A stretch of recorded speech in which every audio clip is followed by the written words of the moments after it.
எல்லாம் ஊருக்கு கிளம்புற டைமும் வந்துடுச்சு. பாப்பா ஏதோ கடைக்கு தான் கூட்டு போகிறாங்கன்னு சொல்லிட்டு அம்மா கையை பிடிச்சி ஹாப்பியாக போயிட்டு இருந்தா. அவள் தூங்க வேண்டிய நேரம் வந்தோடனே தூங்கவும் செஞ்சுட்டா. பட் 2 மணி நேரம் ஆகியும் ஆத்தூர்லேருந்து போகக்கூடிய த்ரூ பஸ் எதுவுமே வரல. நான் லக்கேஜை தூக்கிட்டு ஏறணுமே அப்படின்னு சொல்லிட்டு உட்காந்துட்டு இருந்தேன். பட் அது சரிப்பட்டு வராது, மணி 5 மணி ஆகிட்டுன்னு சொல்லிட்டு அப்படியே தூத்துக்குடிக்கு போய் போயிடலான்னு சொல்லிட்டு ஏறினோம்னா 5:58 ஆயிடுச்சு நம்ம தூத்துக்குடி ரீச் ஆக.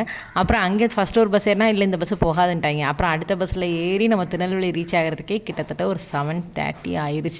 ஏன் நம்ம நேரமாக என்னன்னு தெரியல. எல்லா இடமும் ஒரே டிராஃபிக்கு. ஸ்டேஷனுக்கு போகிற பஸ்ஸில் போகும்போதும் செம டிராஃபிக்கு.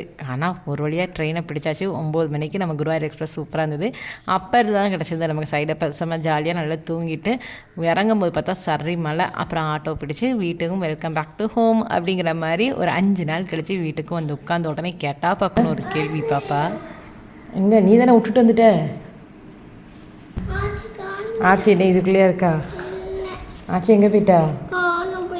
சமாதானப்படுத்திட்டு அம்மா கொடுத்துட்டு இருந்த தோசை வாங்கி உள்ளத்துட்டு ஒரு குட்டி தூக்கத்தை போட்டுட்டு ஃப்ரெஷ்ஷப் ஆகிட்டு சாப்பிட்றதுக்கு வந்தா. ஆச்சிக்கு சுட்டு கொடுத்த தோசை தான் சாப்பிடணும் ஒரே அக்கா போகிற. அப்புறம் சமாதானப்படுத்தி இந்த தோசையை சாப்பிட வச்சாச்சு. உங்கள் வீட்டில் கிட்ஸ் எப்படின்னு சொல்லுங்கள்.